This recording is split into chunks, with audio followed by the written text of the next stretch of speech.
Hello, Chattanooga. You're listening to AM 1240, 92.7 FM. Make sure to check us out.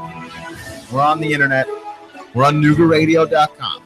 We have a Facebook page, which you can also find on the website, Noogaradio.com. Find links to our Twitter, our Facebook, our YouTube as well. And by the way, we stream everything live on the website. So you can catch everything any time of day. If for some reason you're not in your car, can't listen to the radio, Noogaradio.com. Pull it up on your phone, pull it up on your computer, and give us a listen, why don't you? I'm concerned about NASCAR. Now, it's hard to deny that this has been an absolutely interesting season of NASCAR. We've had a number of rule changes. We've had a number of things twist on us. And it's not done. And I can't look away. Like what's happening with NASCAR has my attention entirely transfixed on it, in large part because I'm trying to understand what they're doing. You know, this is something to me you absolutely have to watch, because we're watching in front of our eyes a sport evolve. For better or worse, we're watching a sport evolve in front of our eyes. And I don't know the last time it was this obvious that a sport was evolving, right? When you look at the transformation of the NBA, you can talk about how guys like Steph Curry are able to dominate today in a way that they could not have dominated in the 90s, because the 90s had different rules. But it wasn't a single rule that changed that caused the NBA to get to this point where little guys become dominant players, where three-point shooting is king. It was a lot of rule changes over time, right? You go all the way back to the addition of the three-point line back in the day. And then you add some of the rules to contact and some of the suspensions for flagrant fouls and all of these things. And over time, you have the sport evolve into what it is today, and you don't necessarily see it. It's not something that's happening so quickly that it's happening in front of your eyes. Like when you look at the NFL, the transformation of the league, running backs used to be more important. Defense used to be more important. It still is important today, but you can definitely see that the value of the running back has gone down. You can definitely see that, yes, defensive players are important, but if you don't have a quarterback, you have nothing, okay? We're talking about the same NFL where the New York Giants won a Super Bowl with Jeff Hostetler. There's not a whole lot of Jeff Hostetlers winning Super Bowls these days. Very rarely. We see that you're trying to do it in Denver, right? Like you're trying to build this thing where like Peyton Manning's not anywhere near his prime and you're trying to win a Super Bowl with him, and you do. And then you're trying to get things done with Trevor Siemian. You know, it's hard to do. You can still do it, but the league's not like it was. You can still win without an elite quarterback back then. You can't do that now. Very rarely. Very, very rarely. And so when I look at the way that NASCAR is evolving, it's crazy because it's not evolving even remotely similarly. It's not even close. They're just straight up changing the rules of the sport as we go. And to me, that's mind-boggling. Because when we look at the SEC, right, like that, they're going through their rules meetings and stuff right now. They're voting on the new rules. We talked about the red shirt rule a little bit yesterday. We're trying to make sure that we have the rules in place so that whether or not you agree or disagree with the rule, if you think a rule is good or you think a rule is stupid, we all know what the rules are. And so you react and adjust accordingly. Like you just try and live life according to these rules. What we're seeing with NASCAR is the rules of the game changing in the middle of the season. And to me, I don't know how that helps anybody. It's already confusing. And Alanis King over at jalopnik.com, blackflag.jalopnik.com. She is a car writer. She writes about all kinds of racing, NASCAR included. she loves to write about the ballification of NASCAR, which I think is a perfect analogy. The ballification of NASCAR, which you're trying to get NASCAR to sort of be associated with the ball sports, which is the sports that you play with a ball: football, baseball, basketball. Those are the major ones, right?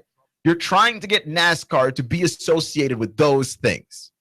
So they divided NASCAR up into periods with intermissions. Well, the new rules have NASCAR openly having 4 quarters in a race. You've got 4 quarters in a race. Well, there's some ball terminology. And then the top 10 finishers in each of the 3 stages get championship points, and the stage winners get playoff points for the postseason title races, referred to as the chase, for more than 10 years. So it's been the chase forever. Now we call it the playoff. And that's more ball sport terminology. And to me, I can't help but wonder if NASCAR does not realize who their market is. Right? Like, who is your market? Who are you trying to get the attention of? Because there is a certain level of alienation that's going to happen when you change rules and stuff, where people who used to watch NASCAR or grew up watching NASCAR do not perceive the thing that you are doing to them as this being their sport anymore. I'm sure they're not thrilled. What are you doing? Right? So there's that, like the group of people that you already have. But people who like cars and people who like racing, I've never met a single one of them. And again, I've been living here long enough that I've met a lot of NASCAR fans. I've met a lot of just racing fans, right? Like on lots of levels, dirt bikes and MotoGP. There's nobody that likes stopping. There isn't anybody in a race that enjoys the concept of stopping. Right? So they're just trying to turn the races into mini races. And I understand why, right? The running joke in the NBA used to be for years. You tune into an NBA game. If you don't care about the game, show up in the last 2 minutes of the game. You show up in the last 2 minutes of the game, you pretty much have the most exciting part of the game right there. If the game is going to be close, and you can stick around and watch it, right? Like you didn't need to stick around for all that other stuff if you weren't that interested. NASCAR is trying to avoid that because NASCAR's had forever. You've got very long races, a lot of laps, 200 laps in a lot of cases, and people say, well, why don't I just tune in for the last 20? If I tune in for the last 20 laps, I didn't have to watch all the other stuff. And if the race is close and if the race is good and if it's people that I like up top, hey, I might stick around and watch. I get it. And NASCAR's trying to make 4 mini races in one race. So that if you have to tune in, you have to tune in. And I don't have a problem with the changing of the rules. Because again, the changing of the rules got the field goal posts out of the end zone in football. Changing of the rules got us a 3-point line, which I enjoy watching guys shoot threes. So for me, this is not a problem. The changing of the rules basically has given us all our modern sports. If you don't allow for rule changes in sports, you don't get the excitement that we wind up getting in a lot of these things. But there is some room for you're changing it too much. You are changing the rules too much and too often. And the only way I can describe it is this: when Monopoly is a game that I hate. Okay, I hate Monopoly. I hate Monopoly with the passion of 10,000 burning suns. I hate that game. I hate it so much. It's a stupid game, and I don't have to go into the details of why I hate Monopoly. I just hate Monopoly. But one of the things that I hate about Monopoly is that everybody plays Monopoly a little bit different, right? Like everybody buys the box, but then you tweak the rules to suit you and your friends, or a family will play with Monopoly. So I've heard multiple times going to people's houses and stuff, well, oh, no, our family plays Monopoly a little bit different. Yeah, I mean, you got your house rules. And I'm not, that's fine, I guess. I'm not telling you how to play board games with your family. My point is, when you change the rules every so often, people become unclear on what are the rules and why they are there. And NASCAR's changing rules a lot. Right? So you've got stages that end at different laps depending on the races, with the last stage being the longest stage. Stage points that are awarded can be complicated sometimes. And then it gets confusing, and then realize that, like, this is, they're basically just stopping for a mandated caution. Okay? And they've gotten all these changes in. They got all of the changes in. And 2 months into it, they're changing it again. And again, they're changing the rules on the fly. They're making it up. They're pulling it out of their bottoms. And I don't understand why. So by adding another stage, the Coke 600 is worth more points than all the other races so far this season. It's like if there was no three-point line in basketball, and then halfway through the season, you added one, right? Or if somebody said, hey, the three-pointer is not a challenging shot anymore. We're not necessarily thrilled with the three-point shot. Let's add a four-point line. Let's add a four-point line. How insane is that if they did that in the middle of the season, right? Or in college football, if you wanted to score more points in overtime, you could choose to start further back and drive your way to the end zone. And they instituted that in the middle of the season. Like, how stupid would that be? That would be insane. It would be absolutely insane.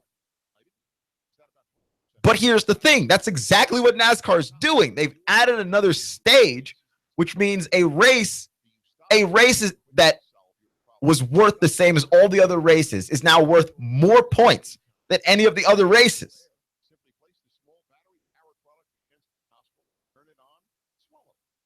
Now we have quarters in a car race. And I'm not an anti-change guy. I think everything has to change eventually. Right? I'm a big proponent of change, but I am also a person who has sense. If you're going to change something, it's possible that you might want to know why you are changing.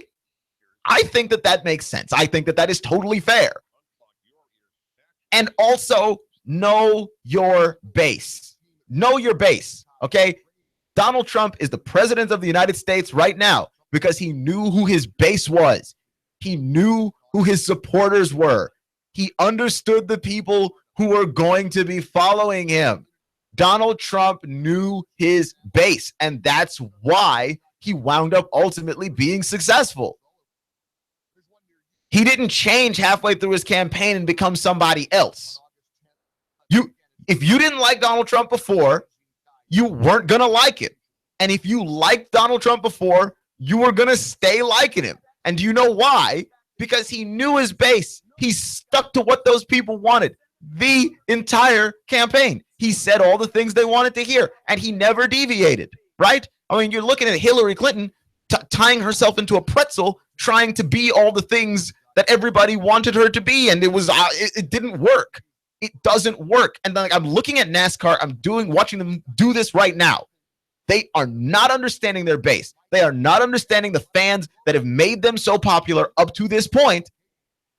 And you're running the risk of losing these people because you are changing rules so often. And people are trying to get used to the new rules, and then you're making up other new rules.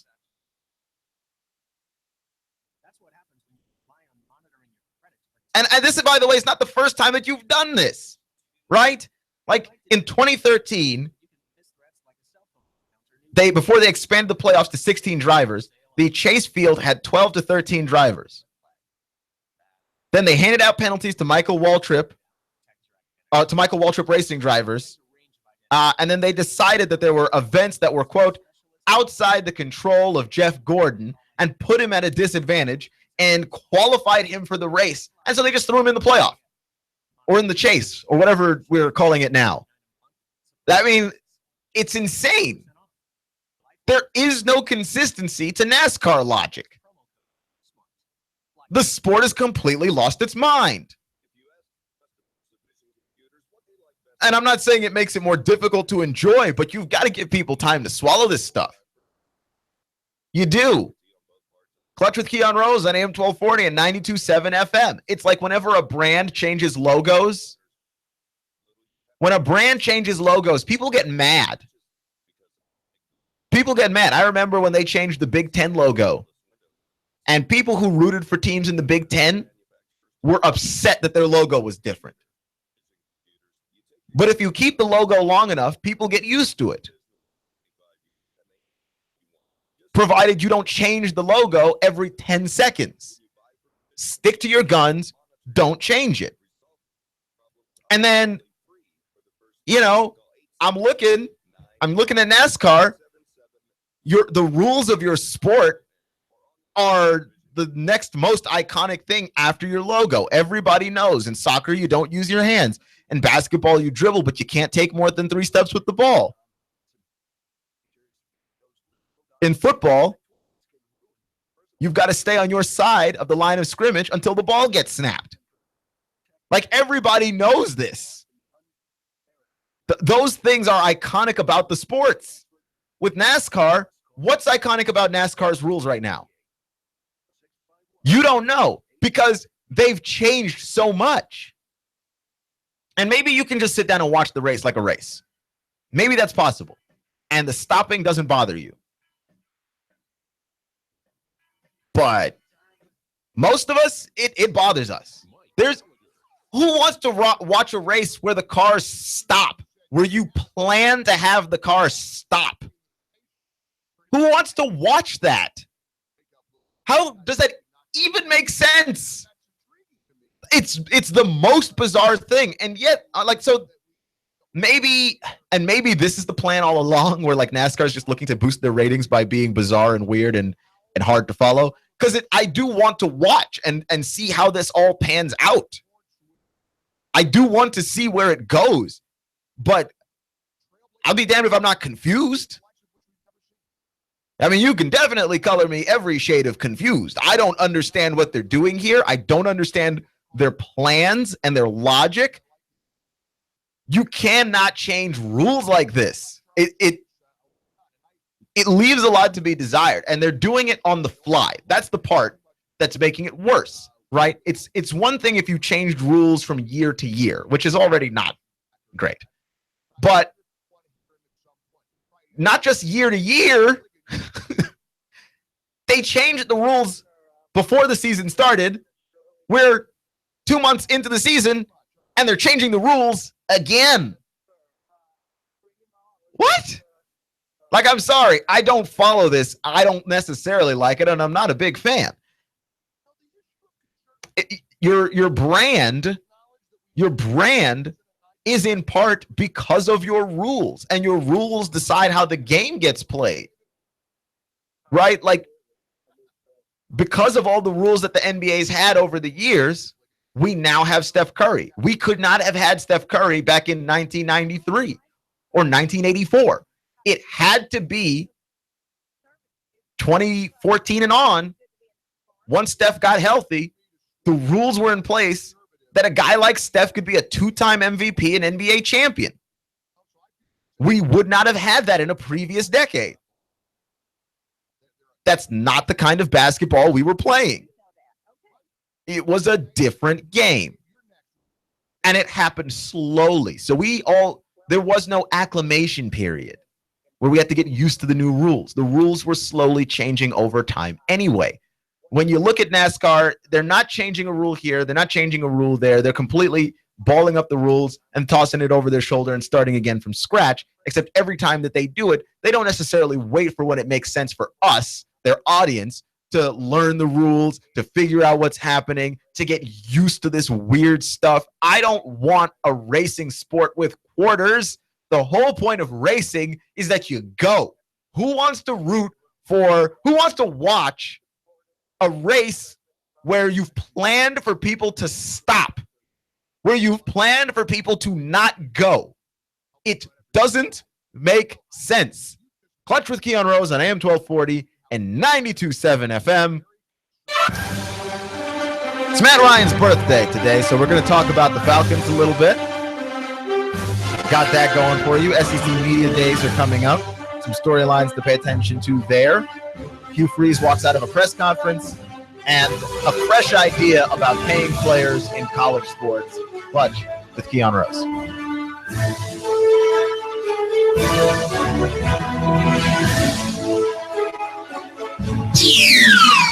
The Tennessee Valley's news, talk, and sports leader. Nooga Radio, AM 1240 and 92.7 FM. 3, 2, 1. Chattanooga Radio, AM 1240 and 92.7 FM's news now. The body of a missing teenager has been found at the bottom of the Sale Creek Bluff. The 15-year-old went missing last night, Tuesday, and was found Wednesday morning. Detectives on scene investigating the circumstances of the death. A man in Brainerd says that a man ran up to him on Sunday and put a gun to his head and robbed him of $800 out of his pockets. He says the man then pointed a gun at the head of his stepdaughter and demanded yet more money. The victim says the robber escaped in a black Dodge Magnum with a blue racing stripe. The police spotted that vehicle and pulled it over. Lacey Sharkey arrested. Chattanooga City Council is set to vote on short-term vacation rental districts. They'll be determining whether services like Airbnb will be allowed in certain areas downtown. There are certain neighborhoods which want nothing to do with Airbnb. County Mayor Jim Coppinger says he's doing all he can to prevent property tax increases.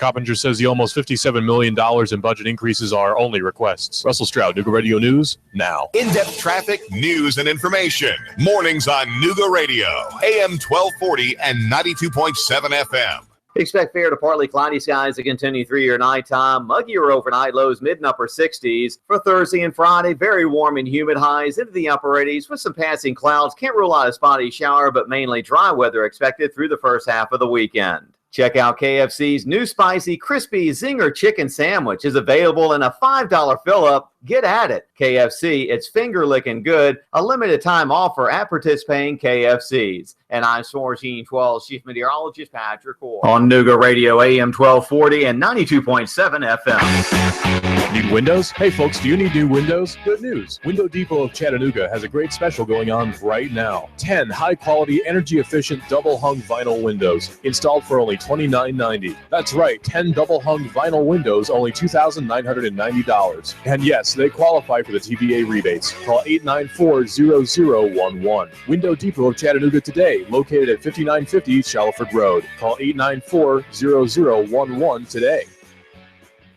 If I'm the city's most intelligent man, it's because I take 2 shots of Mind Enhancement Complex every day. Nature's Finest keeps me stocked with my mainstay, Formula 4. That's where I start. Formula 4. Industrial farming, soil depletion, mineral empty foods. I just say no. Ask about supplements, health, stamina, circulation, heart, prostate under control. Get the Nooga Radio David Tulis freebie. Save $2 on every 5. 20% off. Nooga Radio, Lee Highway, Nature's Finest.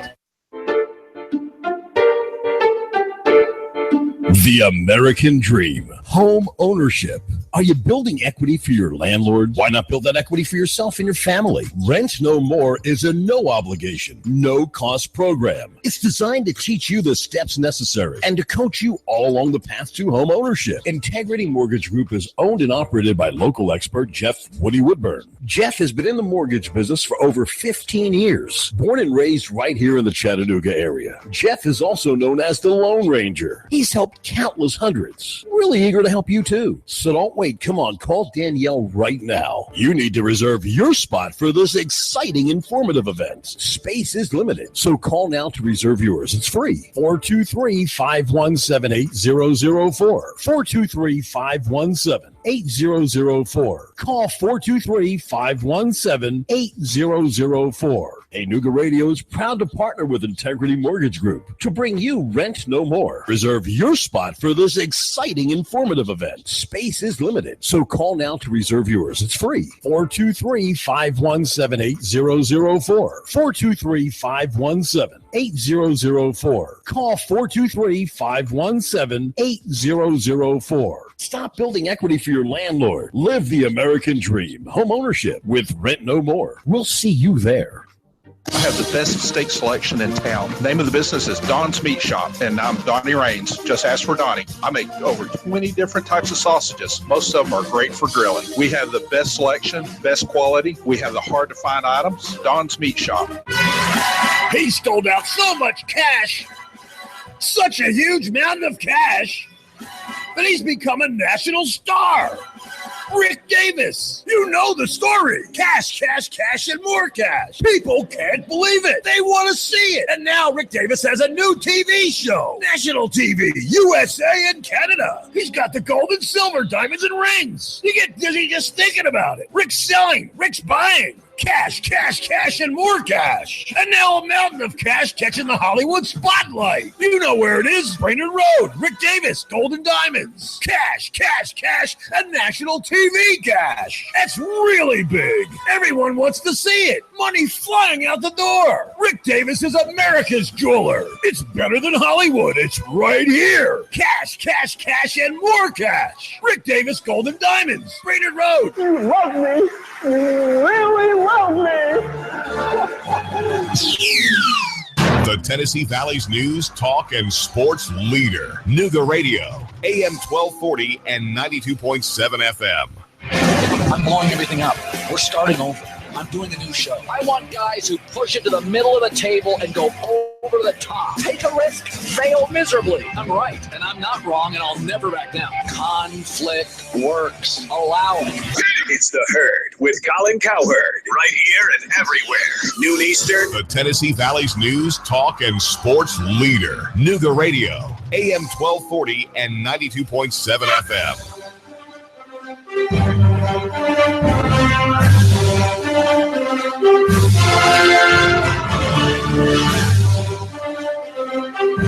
Lane Kiffin returns to the show in a little bit.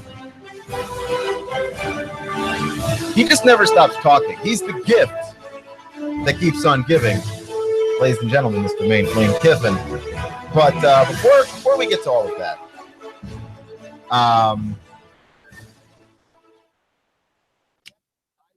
if you're an LSU fan, if you're a fan of LSU football, are you not a little bit concerned about how Ed Orgeron is talking about Danny Etling? Danny Etling is not a perfect quarterback. I don't think I need to express that deeply to anybody. Danny Etling is your very average quarterback. He gets the job done. He's not excelling in any particular kind of way. He is the Trent Dilfer of college football this year. I mean, he is your prototypical game manager. And while this is an observation that any of us could have made, I find it deeply fascinating that Ed Orgeron is choosing to make that qualification right now. That's something that he is opting to do at this very moment. And the only reason why I find it interesting that he is going to do this right now is because it's not like Ed Orgeron has anybody better than Danny Etling on that roster.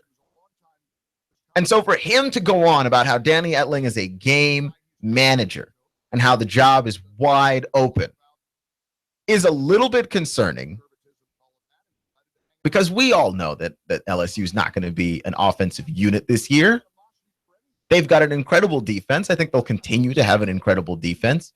I think they need to recruit their quarterback of the future. I think Danny Etling's a senior. Just ride Etling for the year. Just try and have a better year than last year. Granted, your schedule was tough last year, so there was that. You had to fire Les Miles in the middle of the year, so there was that. I mean, there was a lot of things going on with LSU football that I just don't think that LSU is that far off. And part of the reason why I thought that they were not that far off is, okay, well, you know who your quarterback is. And I'm always a fan of knowing who your quarterback is, more so than a quarterback battle, right? Like a quarterback battle that you're having to have is ultimately a problem. Anytime you have to figure out who your quarterback is, you set your team back. They don't all play the same. They don't all do the same thing. And you need a quarterback who's going to be, whatever it is that you choose to do, he's going to be very much in the philosophy of what you're doing, right? You have Matt Canada. He's your offensive coordinator. I know that Ed Orgeron wants LSU to go a little bit faster. He is the man that drinks 8 to 10 energy drinks a day. But pump the brakes on this one. You're going to find your guy. Let Danny Etling be the guy that holds serve this season. There's no reason to rush this. None whatsoever. And it seems like Ed Orgeron wants to win and wants to win right away. And look, I get it. That's something that I can certainly appreciate him doing. I don't think that I have any particular problem with Ed Orgeron wanting to win right away. But I do have something of a problem with wanting to win right away at the sacrifice of necessarily the future. If you put in a guy who's not ready to be your quarterback, or by moving on to somebody else, you're not necessarily open to recruiting, which is where I think that LSU's biggest strength is right now, that they have an offense that looks like it can be fairly potent and fairly prolific. And having Danny Etling, a senior quarterback, you can get to go to all the recruits and say, hey, look, it's his last year, right? Don't worry about the other guys. It's you we want. If you're committing to somebody else, especially committing to somebody else who's younger, say they have a better season than Danny Etling would have had, but not a great season. Are you committed to that guy, or are you still searching for a quarterback? Are you committed to that guy, or are you still hunting? And it's huge because a bunch of schools in the SEC are getting their quarterback act together. They're getting this all into place. They're getting their ducks in a row.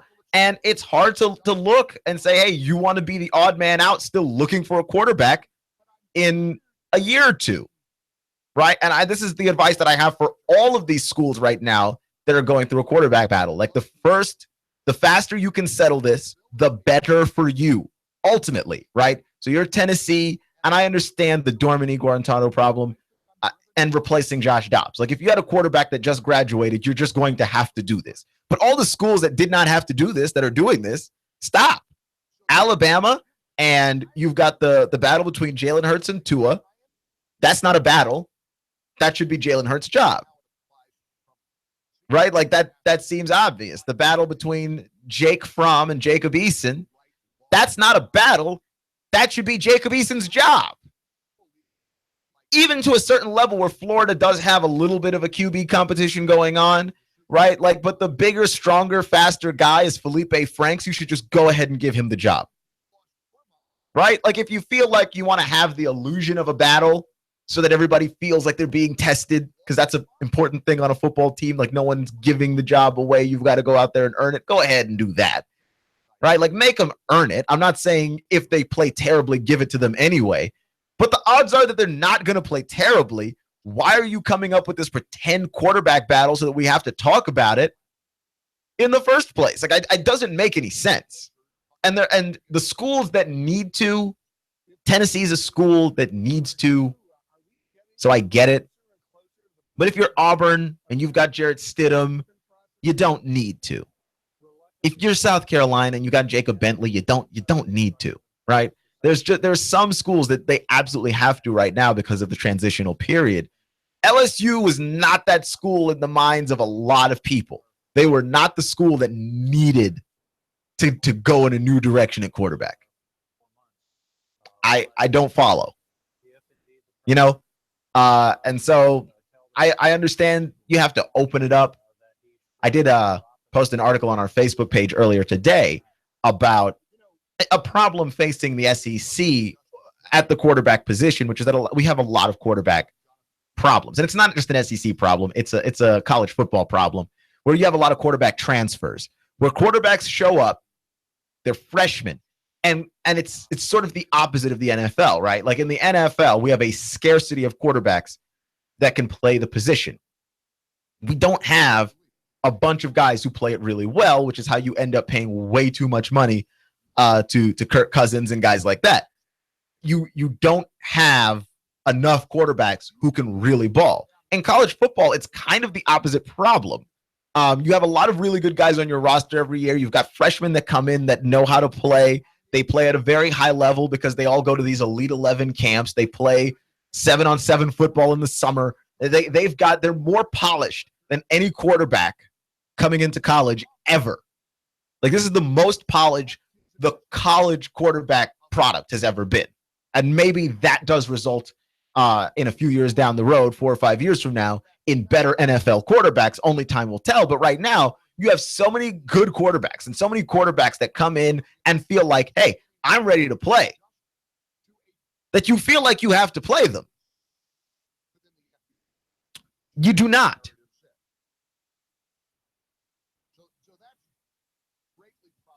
You really don't. So Ed Orgeron is telling us Danny Etling is the clear leader for the job. But part of me is wondering if he's not worried that some of his other quarterbacks might transfer out while they're waiting. And I understand the feeling that this is an epidemic and the guys don't want to fight anymore and they don't want to challenge. But quarterback has never been a more loaded position in college football. Right? Guys come in every year ready to go. I mean, that's why we saw so many of the freshman quarterbacks starting last year that we did. We saw Bentley, we saw Hurts, we saw Eason. We saw a lot of really good freshman quarterbacks come in and do a lot of incredible things for their teams, where you had the clutch performances of Jacob Eason. You had Jalen Hurts starting the year like a man on fire. And Jacob Bentley improved as the season went on, playing for a South Carolina team that we did not think was any good at the beginning of the year. And they certainly turned out to be a whole lot better than what we thought, with a brighter future that came much sooner as well.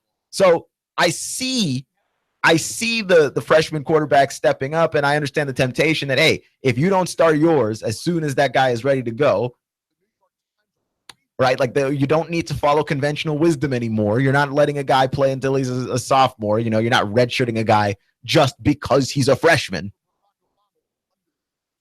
You're not doing any of those things. Then you got a little bit of pressure to say, hey, why don't I just go on to the next guy?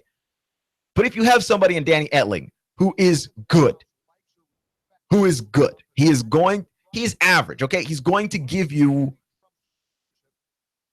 he's going to give you what, like 17 of 25 in a game passing, might throw a touchdown or two, won't throw very many interceptions. Your offense is going to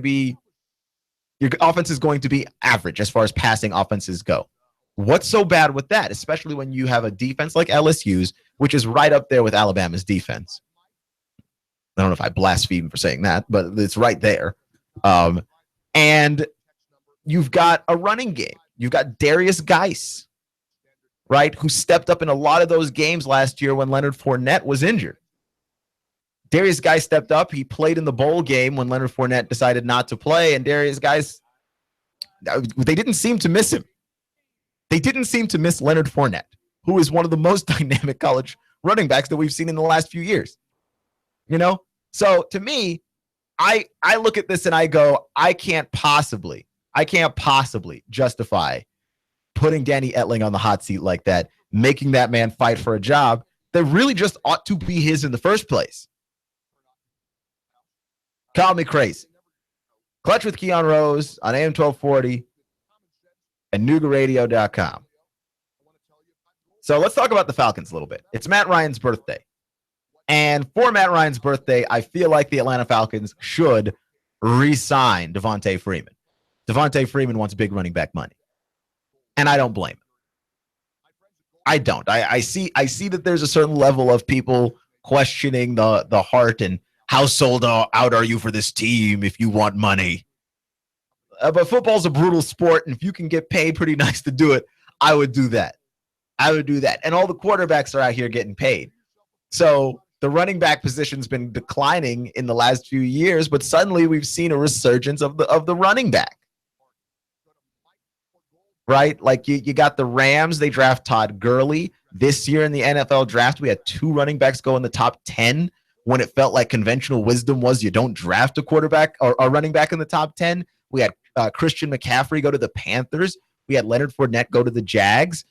This year, the quarterback position has been sort of resurging. It's coming back. And if you're Devontae Freeman, you capitalize on this market right away. Because Devontae Freeman is an elite running back. He is. And he does a lot of the things that, Ezekiel Elliott was getting praised for last year. That was what Devontae Freeman was for Atlanta's offense. He was able to catch the ball in space. He was able to be just an extra receiver. He could flex out and catch the ball. He made guys miss, whether he was running between the tackles or running outside.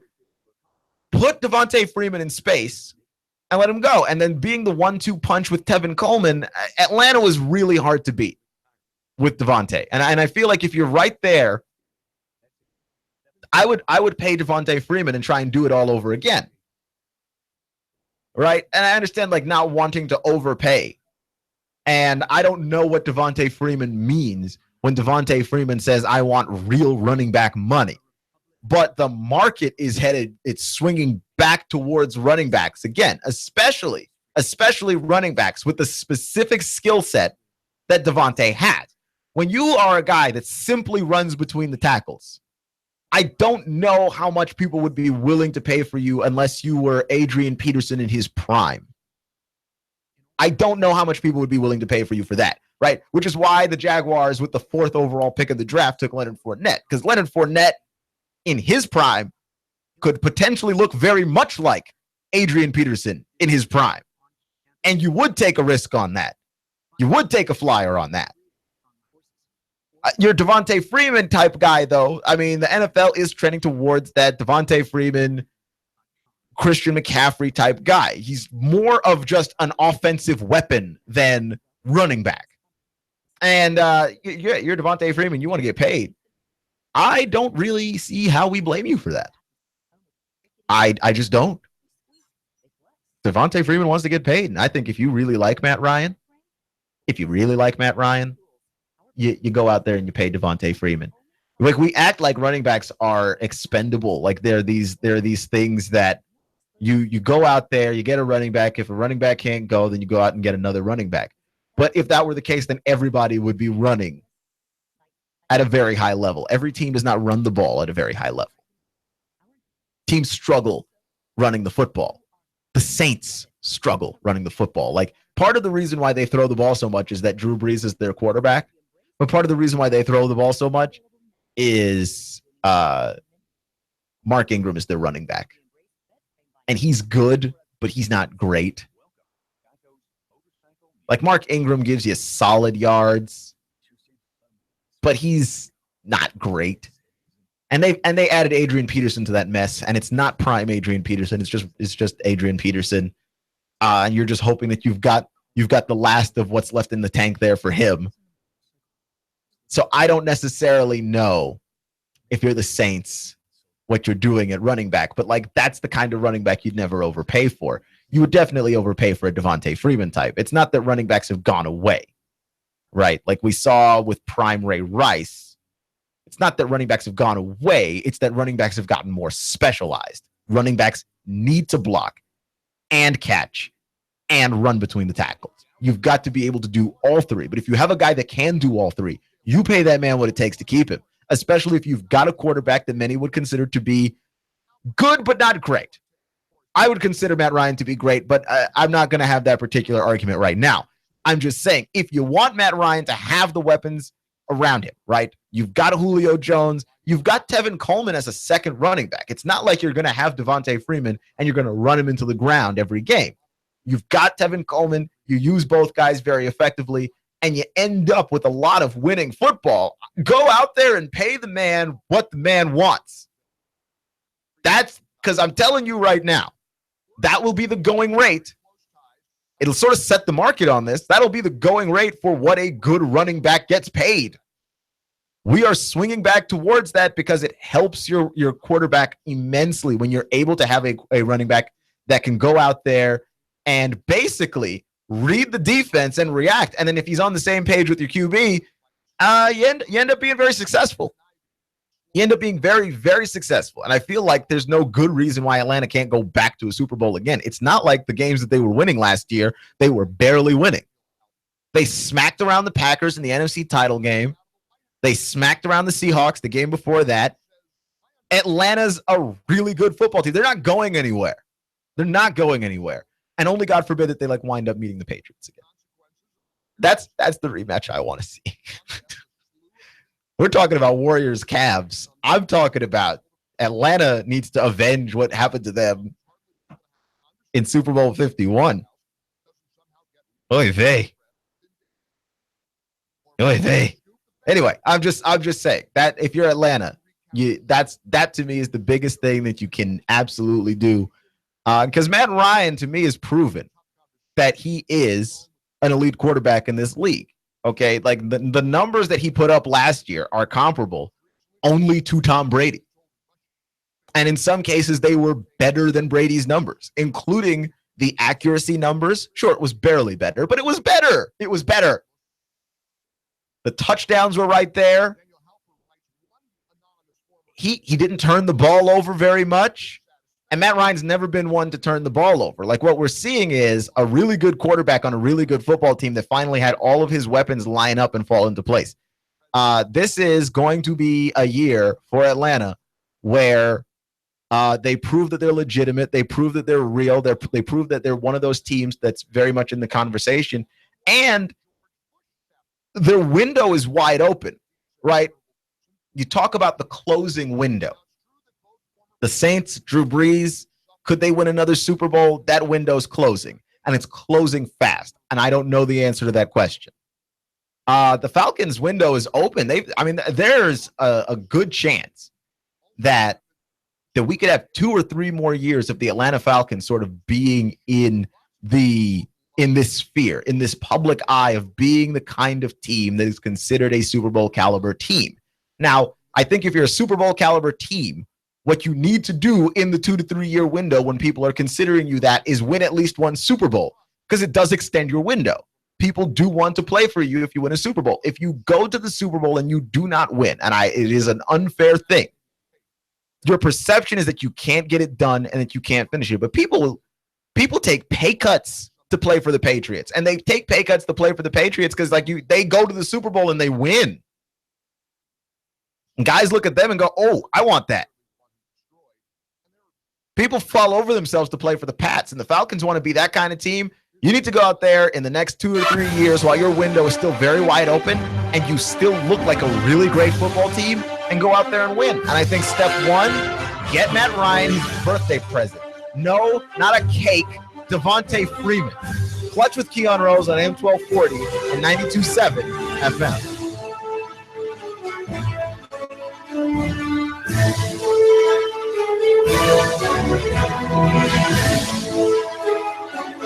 Nooga Radio, AM 1240, 92.7 FM.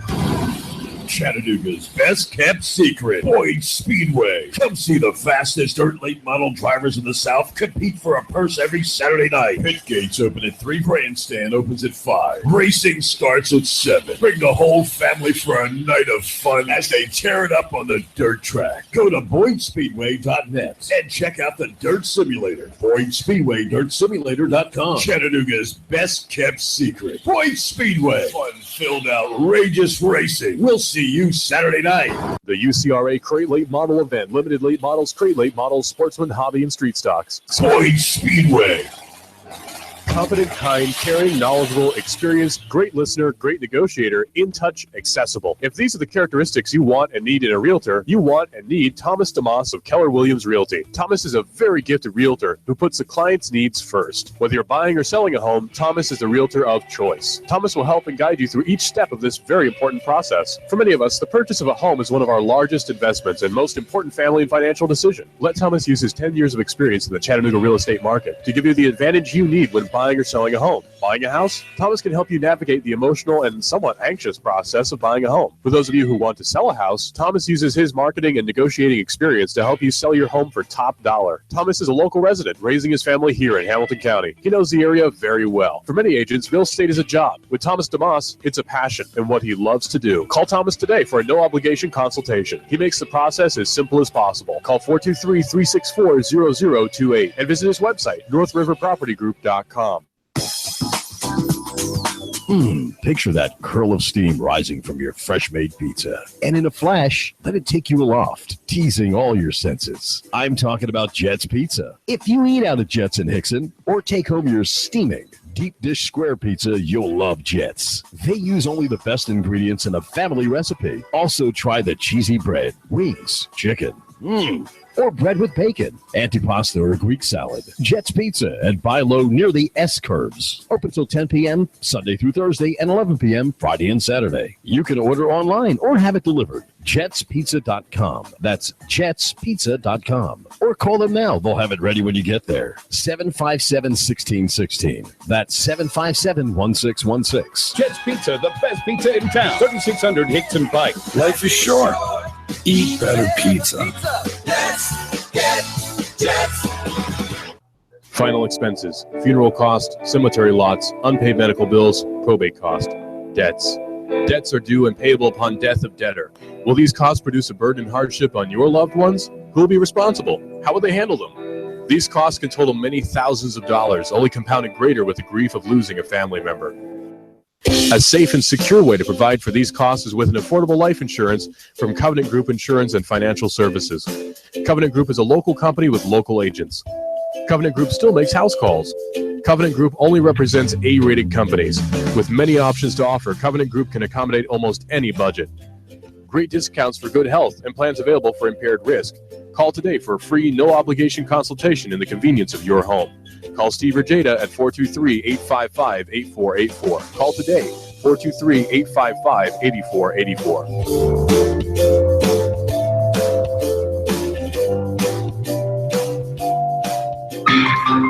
Eric Jones hard into the outside wall, and they are still 3 and 4 wide. It looks like we're racing at Talladega. Caution flag is out. It looked like Denny Hamlin was trying to get by Ricky Stenhouse. Got into the back of Ricky at the line. Man, that's a close one. Matt Kenseth wins stage 1. Green checkered flag is out, and Brad Keselowski has won stage 2. Dale Earnhardt Jr.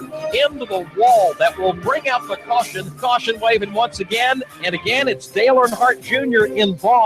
Oh, trouble. Ty Dillon has gotten turned to the inside of the racetrack, and Clint Boyer has just nailed him. Matt Kenseth falling back, the field storming by. Something wrong. Now we see sparks from Kenseth's Toyota. Larson chops him off. Coming off turn number 2. Nose to tail. Now it's Logano to the high side in 3. Joey Logano, a winner here at the Richmond International Raceway. Hear it live on Chattanooga's official NASCAR radio station. Nooga Radio, AM 1240, 92.7 FM. The voice of NASCAR.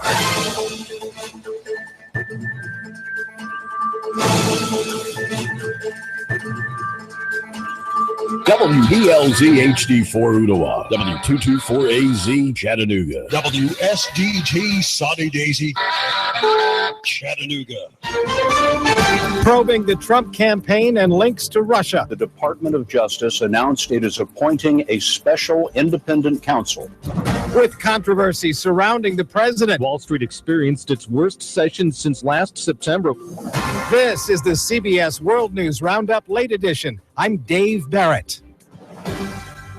It was the Assistant Attorney General, Rod Rosenstein, who issued a statement within the past hour. There will be a special counsel to oversee what might have gone on between the Trump campaign and Russian interests. His correspondent, Jeff Pegues. Robert Mueller is widely respected. He served as FBI director for 12 years. He will now have the authority to investigate not only Russian interference in the 2016 election, but also whether there were any contacts and the coordination potentially between Trump campaign associates and Russian officials. Andrew Cohen is CBS News senior legal analyst. Let's give credit to the Deputy Attorney General for making this choice, a pick that essentially means that Donald Trump's Justice Department is acknowledging that it can't investigate this itself, and that it's going to lose some measure of control over the investigation now by turning it over this way. This is a man who does not suffer fools gladly. And says Andrew Cohen, my impression is that this is a solid choice, someone with the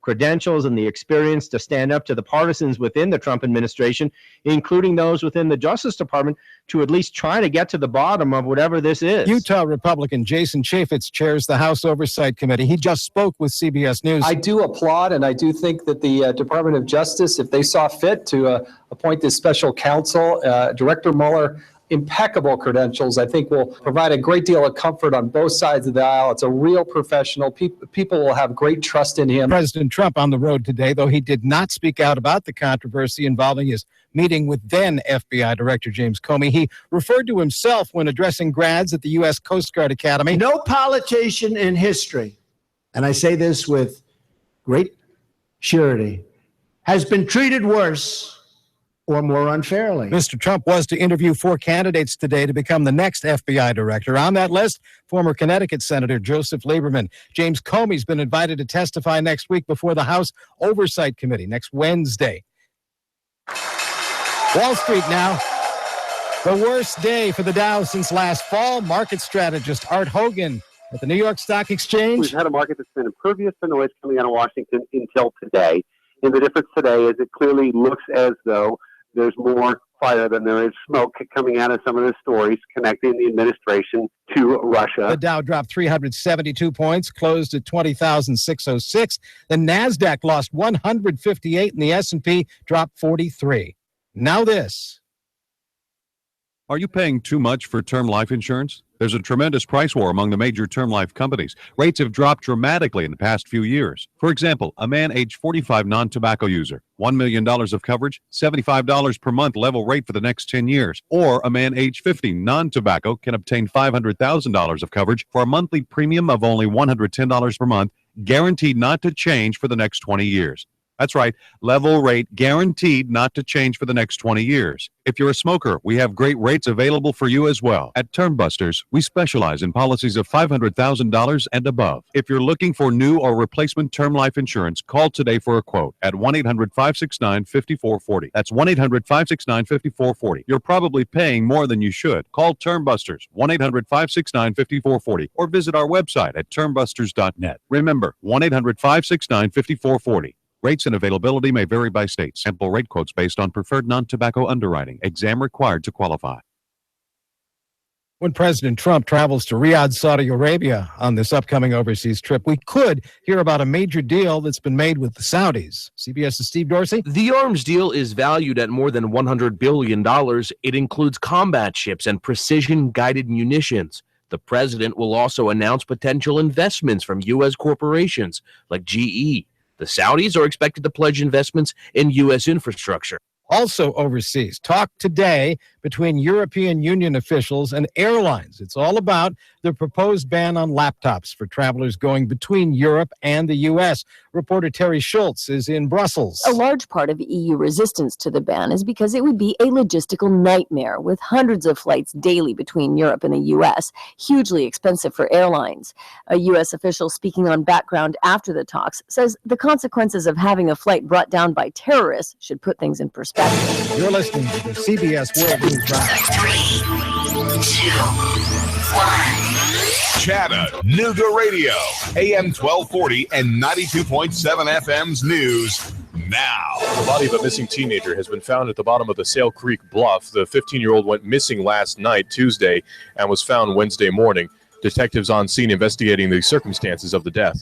A man named Brainerd says that a man ran up to him on Sunday and put a gun to his head and robbed him of $800 out of his pockets. He says the man then put a gun at the head of his stepdaughter and demanded yet more money. The victim says the robber escaped in a black Dodge Magnum with a blue racing stripe. The police spotted that vehicle and pulled it over. Lacey Sharkey arrested. Chattanooga City Council is set to vote on short-term vacation rental districts. They'll be determining whether services like Airbnb will be allowed in certain areas downtown. There are certain neighborhoods which want nothing to do with Airbnb. County Mayor Jim Coppinger says he's doing all he can to prevent property tax increases. Coppinger says the almost $57 million in budget increases are only requests. Russell Stroud, Nooga Radio News, now. In-depth traffic, news, and information. Mornings on Nooga Radio, AM 1240 and 92.7 FM. Expect fair to partly cloudy skies to continue through your nighttime. Muggier overnight, lows mid and upper 60s. For Thursday and Friday, very warm and humid, highs into the upper 80s with some passing clouds. Can't rule out a spotty shower, but mainly dry weather expected through the first half of the weekend. Check out KFC's new spicy, crispy Zinger chicken sandwich is available in a $5 fill-up. Get at it. KFC, it's finger-licking good. A limited time offer at participating KFCs. And I'm Sports Team 12 Chief Meteorologist Patrick Ford. On Nooga Radio, AM 1240 and 92.7 FM. Nooga Radio, AM 1240 and 92.7 FM knows your opinion is important. So call 800-8949. Agree or disagree. Call 423-800-8949. 800-8949. Nooga Radio, AM 1240, 92.7 FM, and 95.3 HD4. News, talk, sports. Nooga Radio.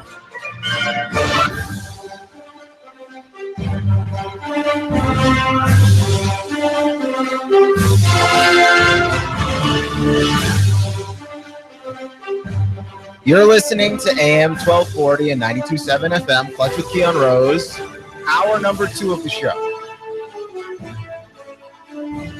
NASCAR keeps changing its own rules. It doesn't make any sense. And I don't know why. There's no rhyme or reason as to why. No one is helped by this. I think NASCAR wants to be more associated with basketball and football. I think that's what it is. Why else would you take a race and divide it into 4 quarters? It's a different kind of sport, but you're trying to be associated with those sports, right? Like, we talk about NASCAR all the time, and like the numbers say it. Like, NASCAR is a growing sport, one of the fastest growing sports in America. And I think NASCAR wants to just get over that hump. I think that they don't want to wait for the results to come in. They just want to be one of those top sports. And there's plenty of ways to do it. I don't think NASCAR is doing nearly enough to get their stars and the faces of their stars out there, which again, I think plays a huge part in it. And you're in a car. The sport is you're in a car driving. So I already don't see you, and I already don't know what you look like. But people know what Dale Earnhardt looks like, and they know what Dale Earnhardt Jr. looks like, and they know what Jeff Gordon looks like. People know. Right? Like the legends, they know what these people look like. But can you tell me what any of these younger guys look like? Can you tell me what Austin Dillon looks like? If you passed Austin Dillon on the street, would you know?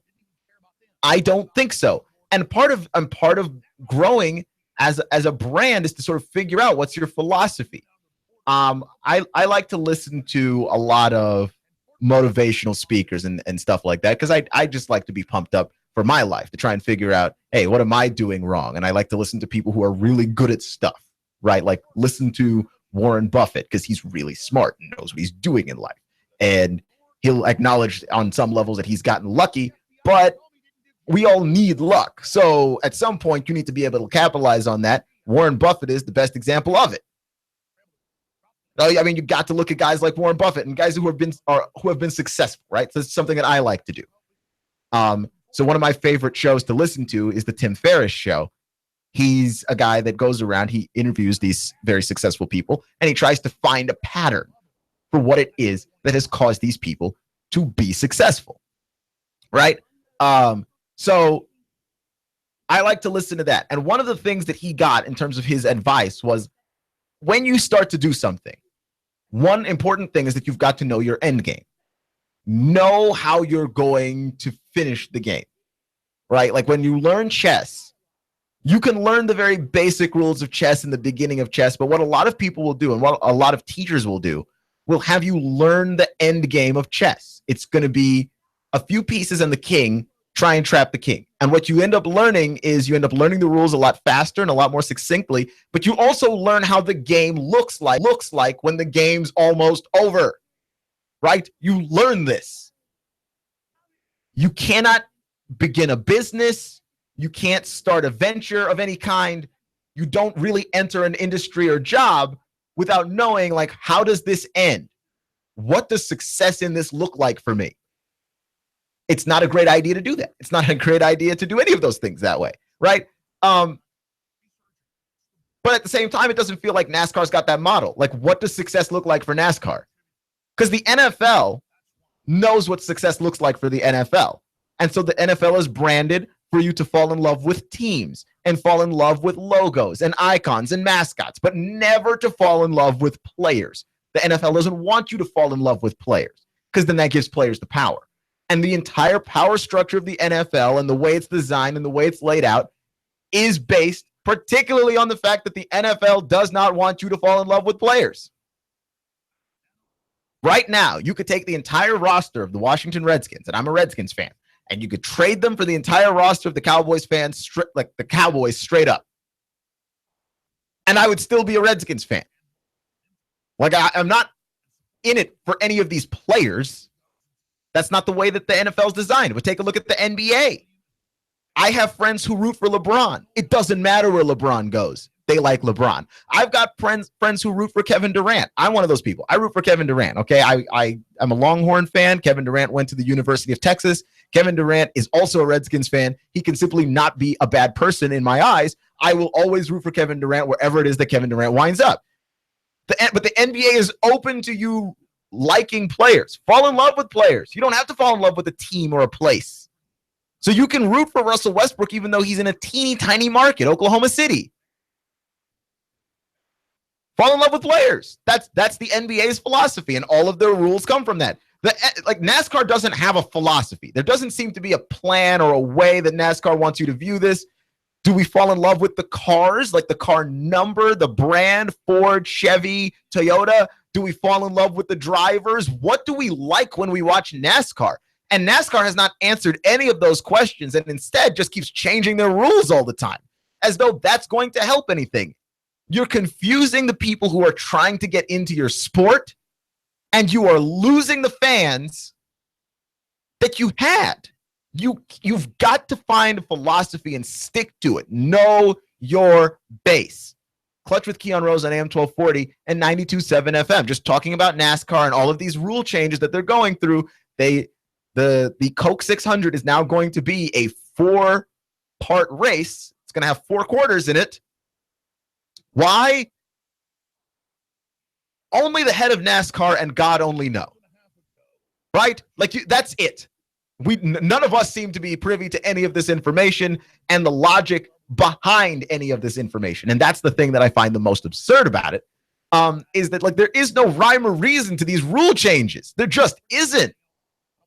It seems to be the ballification of NASCAR. Let's make NASCAR more like ball sports, which is not an original idea. Alanis King over at Jalopnik, she wrote a whole piece on that. I just like the idea of it because it's very true that NASCAR is trying to associate itself with all of these ball sports, and it's not that, and it doesn't have to be that.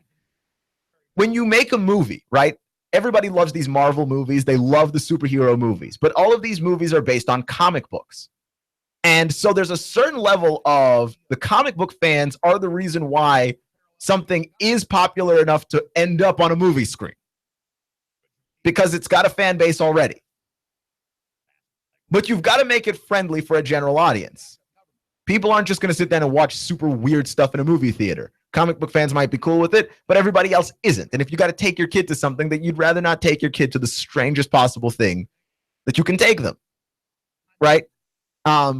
So you have the two layers of it.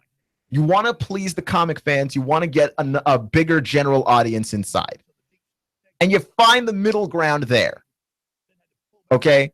NASCAR is looking to try and grow its audience, but it's growing its audience without remembering who the originals were. Right? Like if you watch any superhero movie, you watch Iron Man. If they do something weird with Iron Man in the movies, all the comic book nerds are going to come out of the woodworks and tell you they messed up Iron Man. They're all going to show up. And I get it. I really do. The same thing ought to happen with NASCAR. When you start changing these rules, when you start making it, let's divide a race into 3 periods. Let's divide a race into 4 quarters. all of the original NASCAR fans that grew up with this stuff need to just start crawling out of the woodworks and asking for an explanation and demanding an explanation as to why it is that last week a race was worth less than a race this week because you changed the rules in the middle of the season. Nobody does that. In the NBA, in NFL, in college football, everybody has a time in the offseason where they go over the rules, they propose new rules, they propose rule removals, and then we all have the vote on it. And then we change the rules and we're done. We don't talk about it until after next season. We don't have that with NASCAR. We don't have a way for all of the represented bodies in NASCAR that actually race on the track to be able to be represented in a room talking about rules somewhere. So you can, 2 months into a NASCAR season, have rules changed on you again. And it's insane. It is absolutely insane. It's illogical and it makes no sense. And to expect anybody to follow you is crazy. Like, do they not realize that this is crazy? Clutch with Keon Rose on AM 1240 and 92.7 FM. It's the most absurd story in sports right now. Is NASCAR's just changing its rules and they don't care. They don't care. And I'm interested in seeing where we wind up with this because I'd like us to wind up in a good place. Like maybe they just know more than me. It's possible. I'm not a genius. I will openly admit that maybe they just know more than me. But I just think it's strange. You cannot deny that it's strange.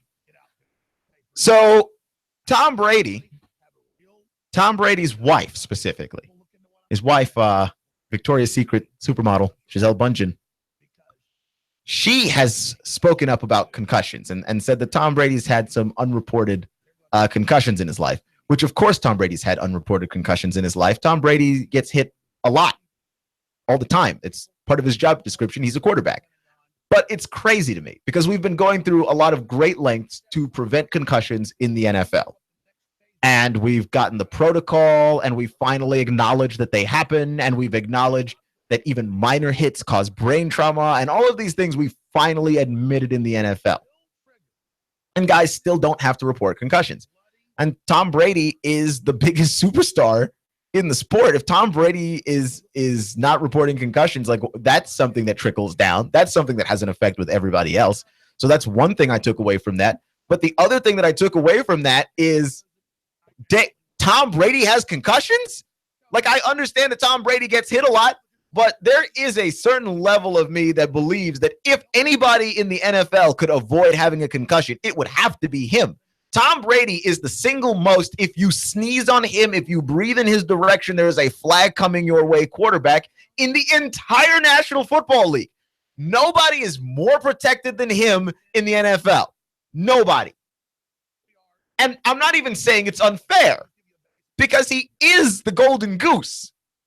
Tom Brady is the guy on some level that pays the rent. He is the most successful quarterback in the history of quarterbacks. He's in the conversation for greatest of all time. I believe he won the conversation already, but fair enough. He's in that conversation for greatest of all time. And to me, it's insane, right? It is beyond the scope of reason for anybody to ever suggest that everybody in the NFL doesn't have a concussion because Tom Brady is the most protected. If Tom Brady can get concussions being as protected as he is, because I've seen guys get flags for hitting Tom Brady and not even hitting him above his head or hitting him above his neck, but it looked like they might have, and they got flags. If Tom Brady can walk away with concussions, everybody's got concussions. That's what that tells me. There's no way on this earth Tom Brady has concussions and everybody else doesn't have concussions. Y'all all have concussions, right? There are people that we knew had concussions. Like Cam was just getting shots to the head last year and they wouldn't call anything. But Cam's one of the least protected quarterbacks in the league. He's gigantic. He looks like he can take the hits. Right? Like you tell me Ben Roethlisberger had concussions and I'm not shocked in any kind of way. You know, Tom Brady got concussions, that means everybody has concussions. Right? And it also says a lot about the league's protocol. If Tom Brady can hide concussions that well and hide them that easily, then what else does that tell you?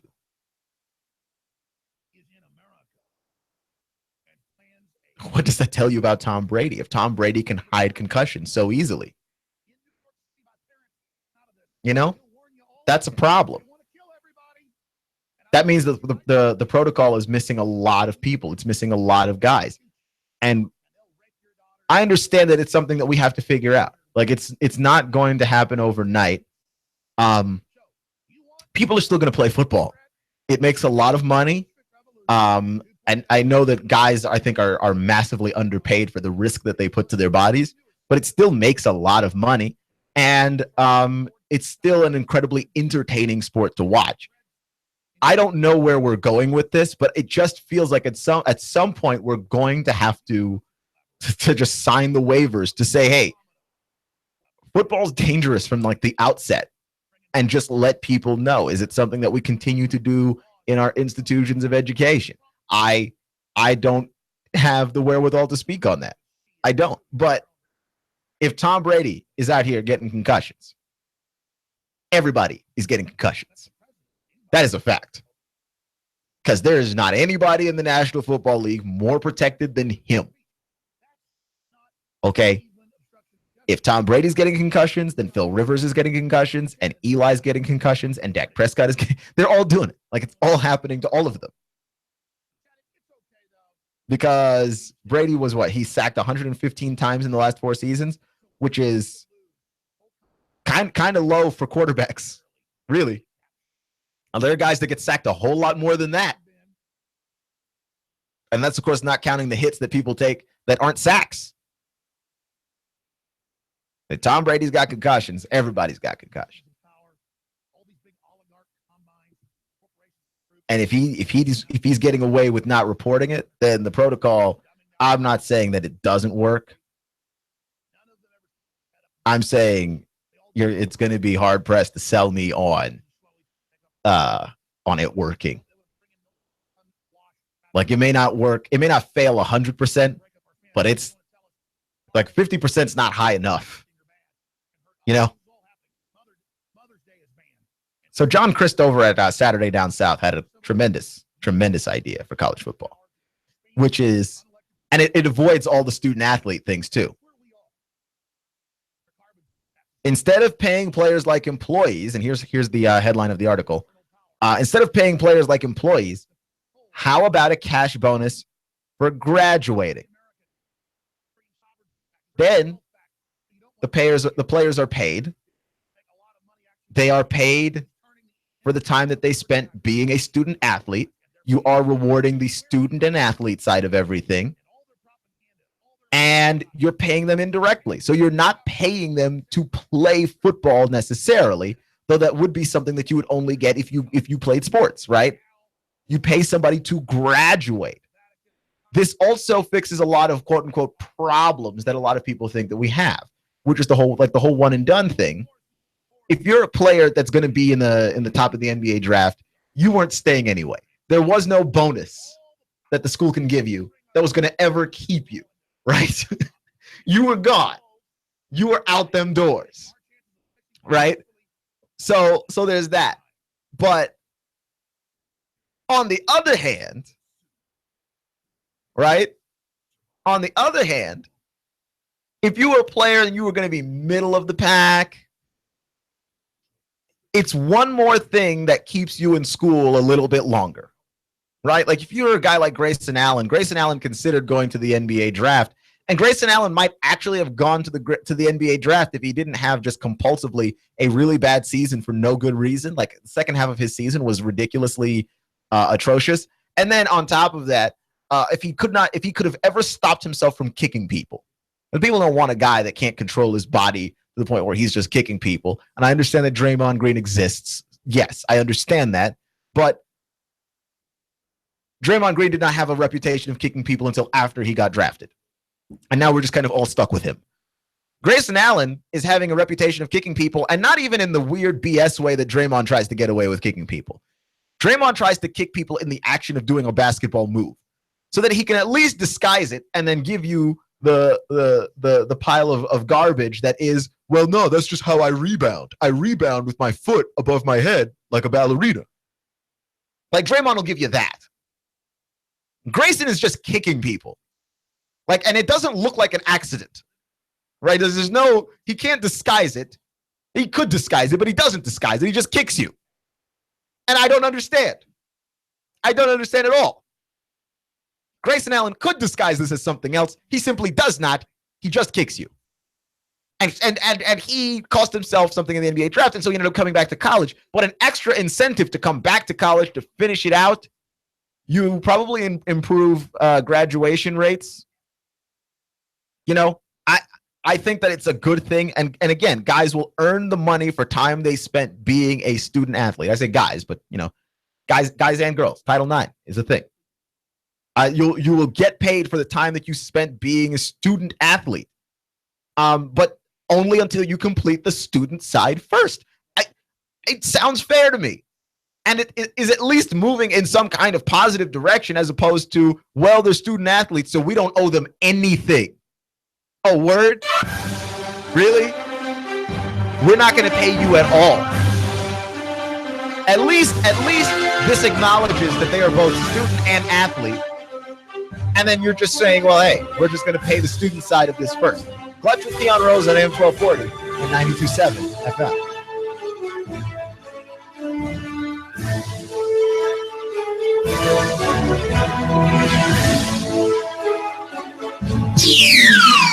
The Tennessee Valley's news, talk, and sports leader. Nooga Radio, AM 1240 and 92.7 FM.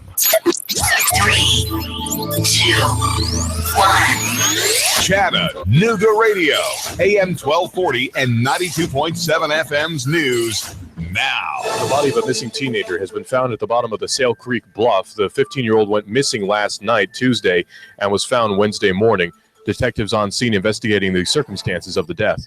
A man in Brainerd says that a man ran up to him on Sunday and put a gun to his head and robbed him of $800 out of his pockets. He says the man then put a gun into the head of his stepdaughter and demanded yet more money. The victim says the robber escaped in a black Dodge Magnum with a blue racing stripe. The police spotted that vehicle and pulled it over. Lacey Sharkey arrested. Chattanooga City Council is set to vote on short-term vacation rental districts. They'll be determining whether services like Airbnb will be allowed in certain areas downtown. There are certain neighborhoods which want nothing to do with Airbnb. County Mayor Jim Coppinger says he's doing all he can to prevent property tax increases. Coppinger says the almost $57 million in budget increases are only requests. Russell Stroud, Nooga Radio News, now. In-depth traffic, news, and information. Mornings on Nooga Radio, AM 1240 and 92.7 FM. Expect fair to partly cloudy skies to continue through your nighttime. Muggy or overnight lows, mid and upper 60s. For Thursday and Friday, very warm and humid highs into the upper 80s with some passing clouds. Can't rule out a spotty shower, but mainly dry weather expected through the first half of the weekend. Check out KFC's new spicy, crispy Zinger chicken sandwich is available in a $5 fill-up. Get at it. KFC, it's finger-licking good. A limited time offer at participating KFCs. And I'm Source 12 Chief Meteorologist Patrick Orr. On Nooga Radio, AM 1240 and 92.7 FM. Need windows? Hey folks, do you need new windows? Good news. Window Depot of Chattanooga has a great special going on right now. 10 high-quality, energy-efficient double-hung vinyl windows installed for only $29.90. That's right, 10 double-hung vinyl windows, only $2,990. And yes, they qualify for the TVA rebates. Call 894-0011. Window Depot of Chattanooga today, located at 5950 Shalford Road. Call 894-0011 today. If I'm the city's most intelligent man, it's because I take 2 shots of Mind Enhancement Complex every day. Nature's Finest keeps me stocked with my mainstay, Formula 4. That's where I start. Formula 4. Industrial farming, soil depletion, mineral empty foods. I just say no. Ask about supplements, health, stamina, circulation, heart, prostate under control. Get the Nooga Radio David Tulis freebie. Save $2 on every 5. 20% off. Nooga Radio, the highway, nature's finest. The American dream. Home ownership. Are you building equity for your landlord? Why not build that equity for yourself and your family? Rent No More is a no obligation, no cost program. It's designed to teach you the steps necessary and to coach you all along the path to home ownership. Integrity Mortgage Group is owned and operated by local expert Jeff Woody Woodburn. Jeff has been in the mortgage business for over 15 years. Born and raised right here in the Chattanooga area, Jeff is also known as the Lone Ranger. He's helped countless hundreds. Really eager to help you too. So don't wait. Come on, call Danielle right now. You need to reserve your spot for this exciting, informative event. Space is limited, so call now to reserve yours. It's free. 423-517-8004. 423-517-8004. Call 423-517-8004. Hey, Nooga Radio is proud to partner with Integrity Mortgage Group to bring you Rent No More. Reserve your spot for this exciting, informative event. Space is limited, so call now to reserve yours. It's free. 423-517-8004. 423-517-8004. Call 423-517-8004. Stop building equity for your landlord. Live the American dream. Home ownership with Rent No More. We'll see you there. I have the best steak selection in town. Name of the business is Don's Meat Shop, and I'm Donnie Raines. Just ask for Donnie. I make over 20 different types of sausages. Most of them are great for grilling. We have the best selection, best quality. We have the hard-to-find items. Don's Meat Shop. He stole out so much cash, such a huge mountain of cash, that he's become a national star. Rick Davis. You know the story. Cash, cash, cash, and more cash. People can't believe it. They want to see it. And now Rick Davis has a new TV show. National TV, USA and Canada. He's got the gold and silver, diamonds and rings. You get dizzy just thinking about it. Rick's selling. Rick's buying. Cash, cash, cash, and more cash. And now a mountain of cash catching the Hollywood spotlight. You know where it is. Brainerd Road. Rick Davis, Gold and Diamonds. Cash, cash, cash, and national TV cash. That's really big. Everyone wants to see it. Money flying out the door. Rick Davis is America's jeweler. It's better than Hollywood. It's right here. Cash, cash, cash, and more cash. Rick Davis, Gold and Diamonds. Brainerd Road. You love me. You really love me. The Tennessee Valley's news, talk, and sports leader. Nooga Radio, AM 1240 and 92.7 FM. I'm blowing everything up. We're starting over. I'm doing a new show. I want guys who push it to the middle of the table and go over the top. Take a risk, fail miserably. I'm right, and I'm not wrong, and I'll never back down. Conflict works. Allow it. It's The Herd with Colin Cowherd. Right here and everywhere. Noon Eastern. The Tennessee Valley's news, talk, and sports leader. Nooga Radio, AM 1240 and 92.7 FM.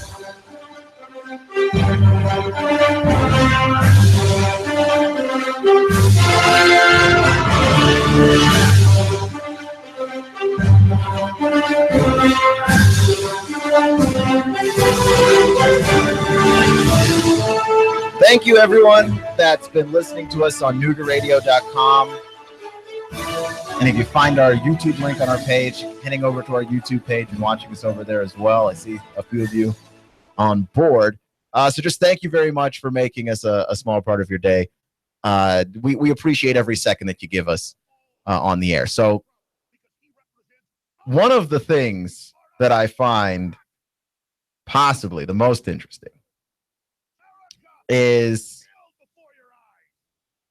we're not necessarily what like sure what to do about women in sports. We don't know. We don't know. When it comes to refereeing, there was a whole deal until we finally got a female referee in the NFL. And then when it came to coaching, we're still doing the whole coaching thing. Becky Hammond is an assistant coach with the San Antonio Spurs. I don't know that we're ever going to have like a female head coach coaching men, which is crazy because we've got men coaching women, you know, at the college level and in the WNBA at the pro level. So when I look at women in positions in sports, whether it's reporting, whether it's refereeing, whether it's coaching, I always like to look at how people react. And so LeVar Ball, the very same, the LeVar Ball, he's back.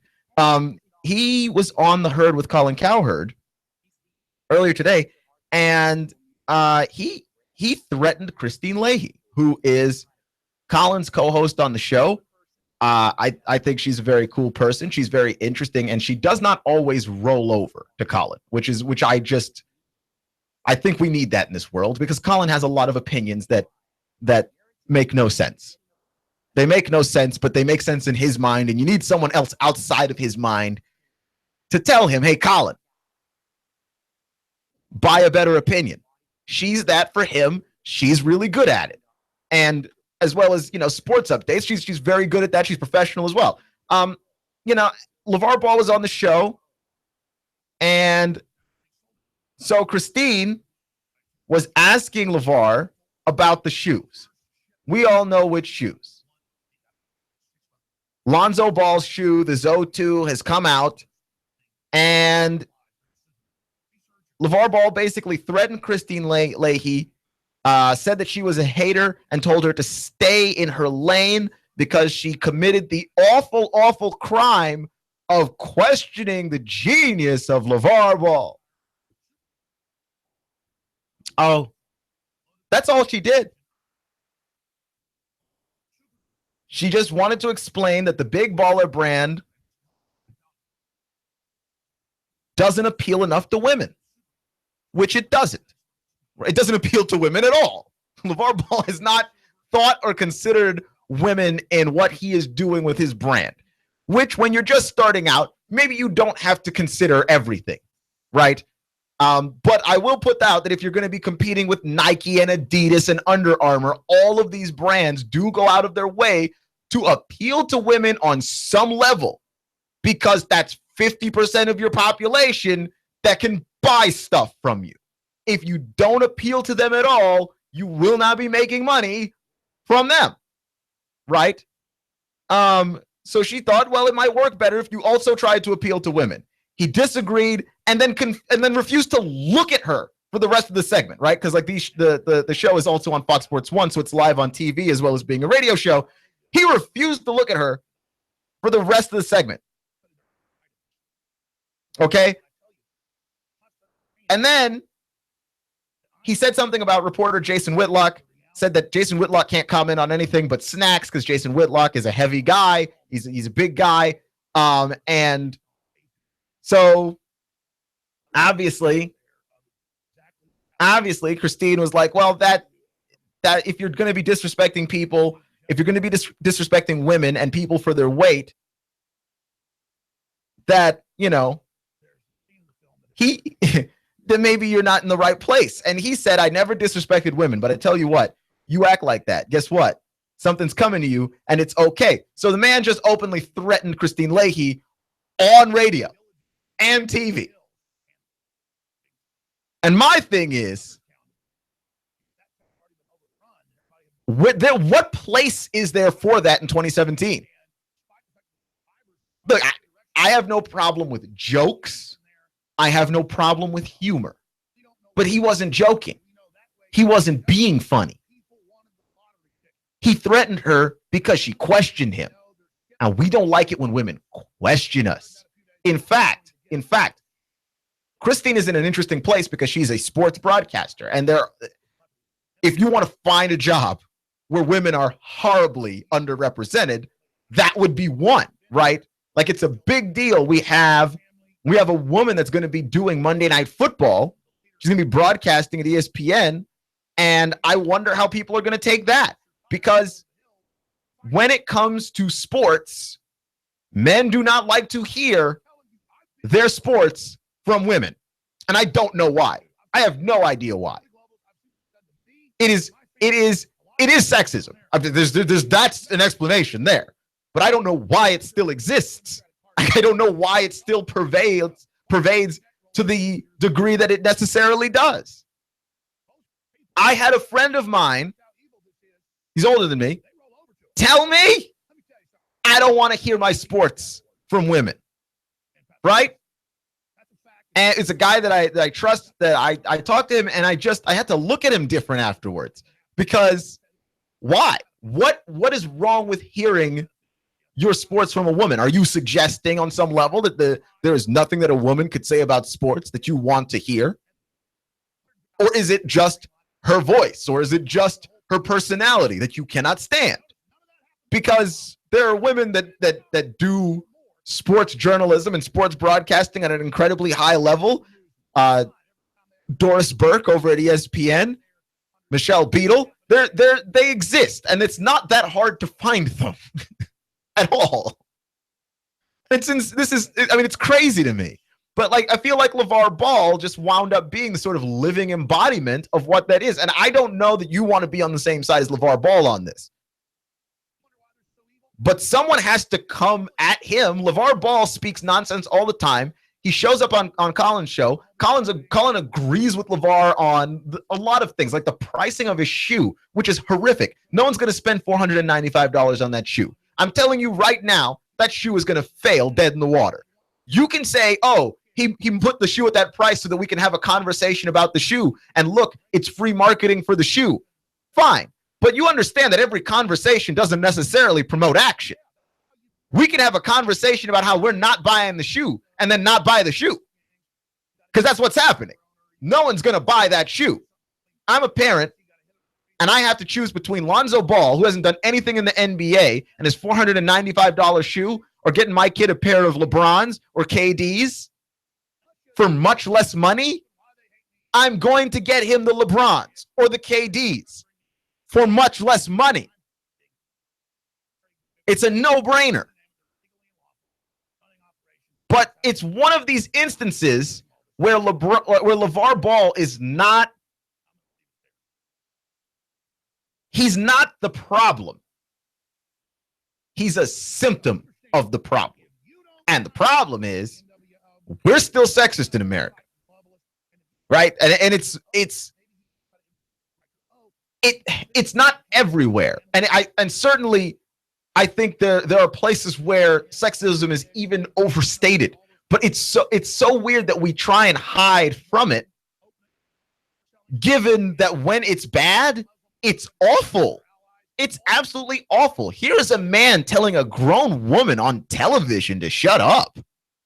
There's a man on television threatening a woman on TV. Listen to me, because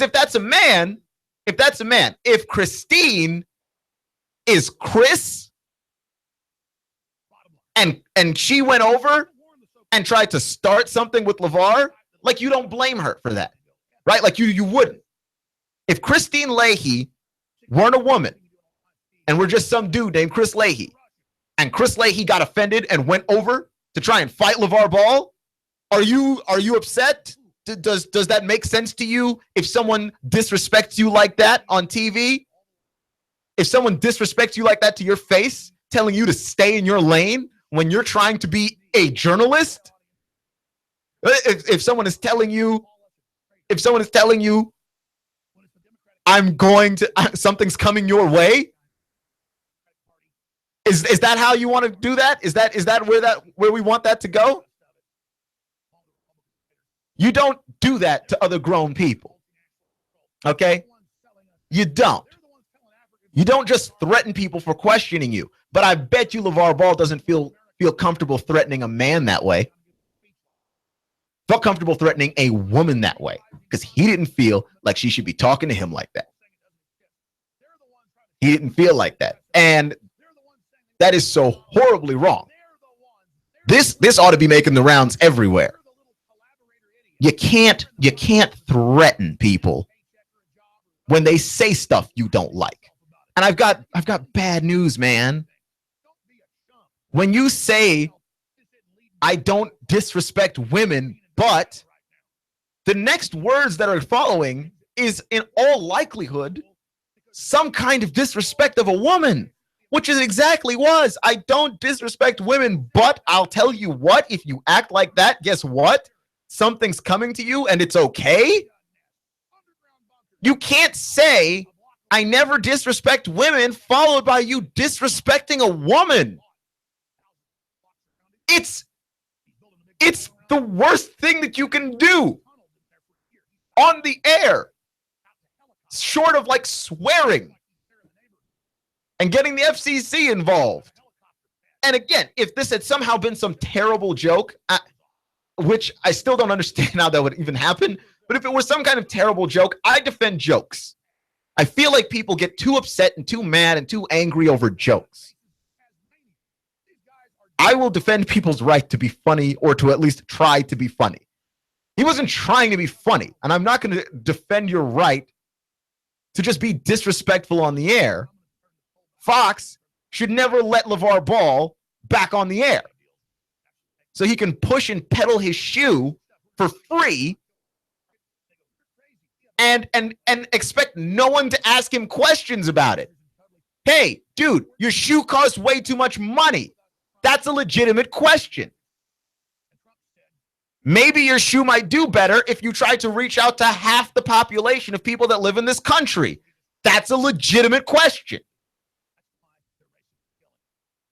Anybody else asks you that, and maybe you just decline to comment. Maybe you just say no. But you don't tell a grown person to stay in their lane. You don't just shut up a grown person. Where are your manners? And it's insane, right? Like, this is what I'm talking about. The NBA draft lottery was yesterday. The Lakers got what they wanted. They've kept their pick for the next 2 years. They're going to pick Lonzo Ball probably because the Celtics jumped up, got the number 1 spot. They're going to probably get Markelle Fultz. The Lakers are going to take Lonzo Ball. And I think that's the worst thing, because you need Lonzo Ball to leave his crazy dad that does stuff like this. That he's just randomly sexist on the air. He's just randomly racist because he thinks white players hold back black players in sports. I mean, LeVar Ball is becoming the cancer that basketball has had. I mean, this is it. Every time he opens his mouth, every time he says something, he is wrong. And it's all fun and games when you say you can beat Michael Jordan. It's sports blasphemy, but it's all fun and games. I'm not offended by the fact that you are so delusional you think you can beat Michael Jordan. I'm not offended by you being an idiot. Go on, do what you have to do. I'm not offended by you suggesting that your son is better than Steph Curry, because that's just you being delusional. I don't have time to be offended by you being an idiot. I'll point out that you're an idiot. I will take time to point out that you're an idiot. I feel like that's part of my job. If someone is going to be that stupid, I just have to say it. But at no point in my life, and I mean 0 points in my life, will I ever not be offended by a man just being openly racist and sexist. LeVar Ball's not getting off the hook. You don't talk to adults that way. That's called respect. You can't tell me you respect women, but here I am threatening this woman. I think that LeVar Ball respects LeVar Ball, and that's about it. It's not okay. He owes her an apology. And I don't have to be there for it. It doesn't need to be released as a statement. It doesn't have to be in a press conference. But he needs to find a way to get the phone number of Christine Leahy. He needs to call Christine Leahy. He needs to say, I'm sorry for being a jerk.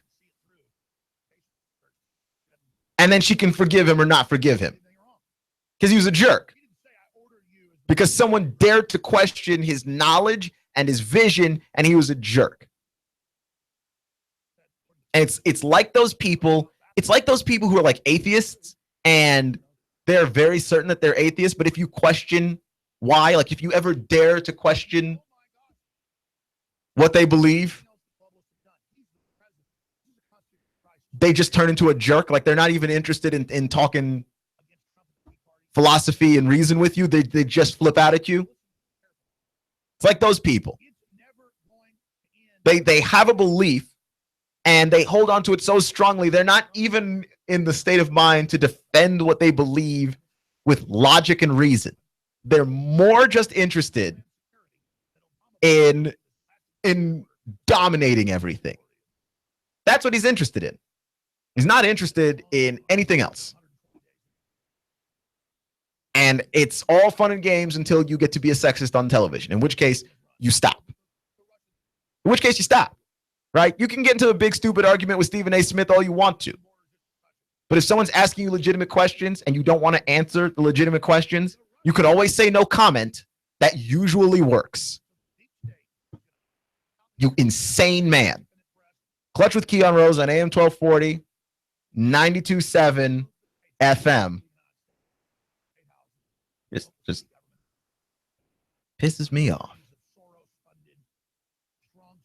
Can't stand stuff like that, man.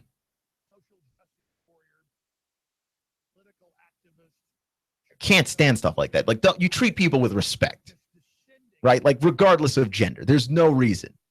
And I think it's symptomatic of a problem that we just generally have, which is that women talk to us about stuff in positions of authority, and we don't like it.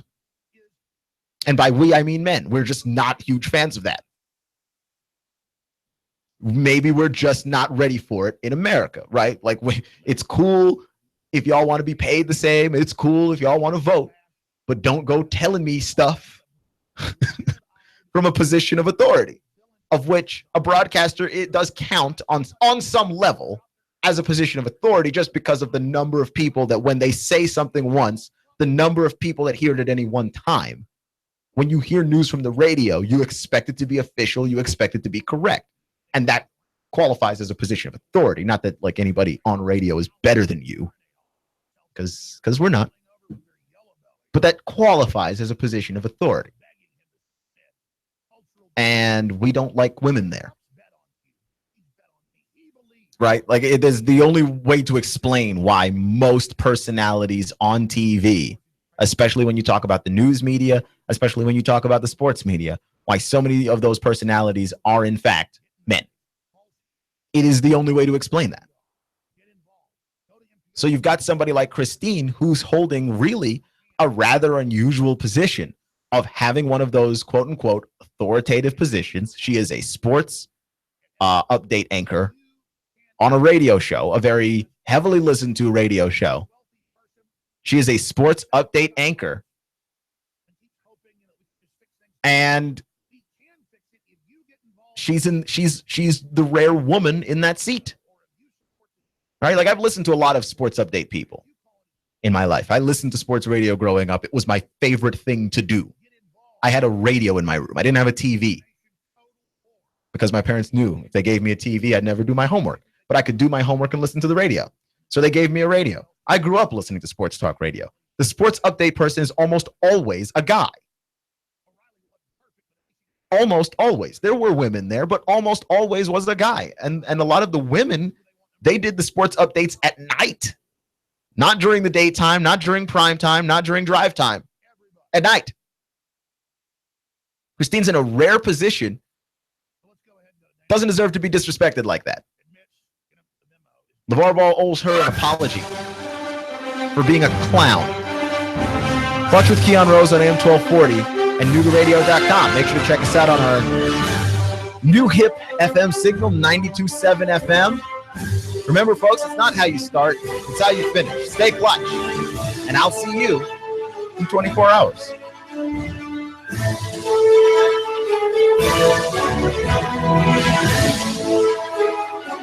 Nooga Radio, AM 1240, 92.7 FM.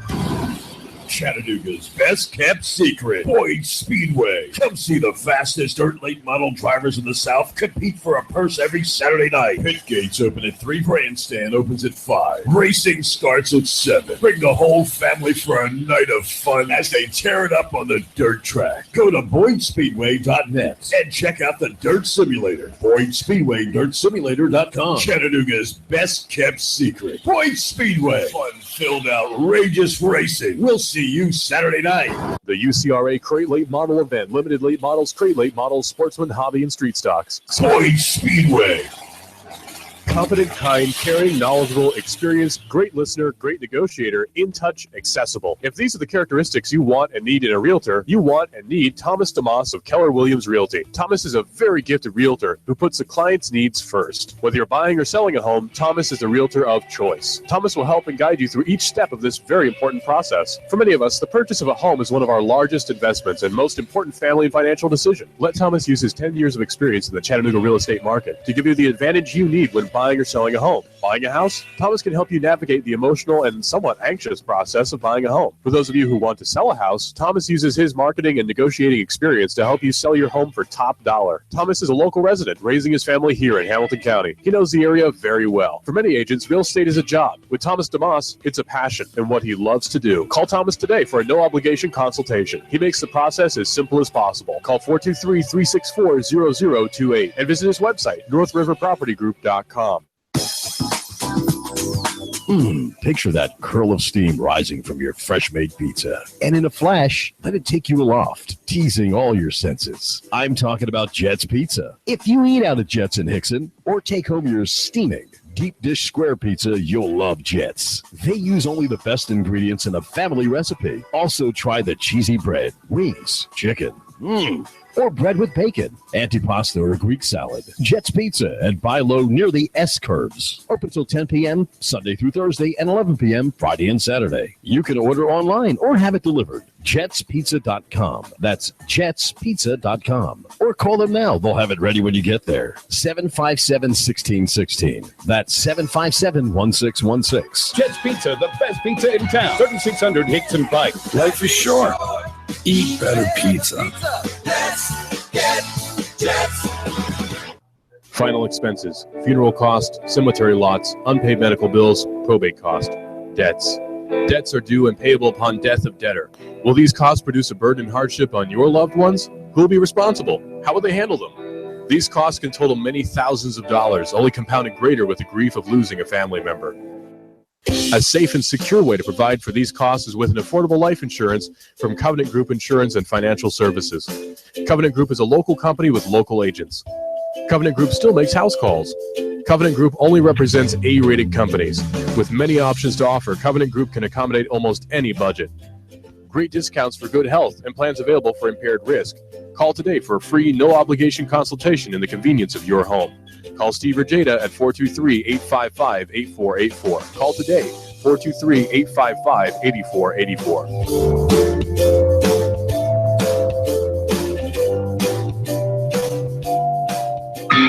It is Eric Jones hard into the outside wall, and they are still 3 and 4 wide. It looks like we're racing at Talladega. Caution flag is out. It looked like Denny Hamlin was trying to get by Ricky Stenhouse. Got into the back of Ricky at the line. Man, that's a close one. Matt Kenseth wins stage 1. Green checkered flag is out, and Brad Keselowski has won stage 2. Dale Earnhardt Jr. into the wall. That will bring out the caution. Caution waving once again. And again, it's Dale Earnhardt Jr. involved. Oh, trouble. Ty Dillon has gotten turned to the inside of the racetrack, and Clint Boyer has just nailed him. Matt Kenseth falling back, the field storming by. Something wrong. Now we see sparks from Kenseth's Toyota. Larson chucks him off. Coming off turn number 2. Nose to tail. Now it's Logano to the high side in 3. Joey Logano, a winner here at the Richmond International Raceway. Hear it live on Chattanooga's official NASCAR radio station. Nooga Radio, AM 1240, 92.7 FM. The voice of NASCAR.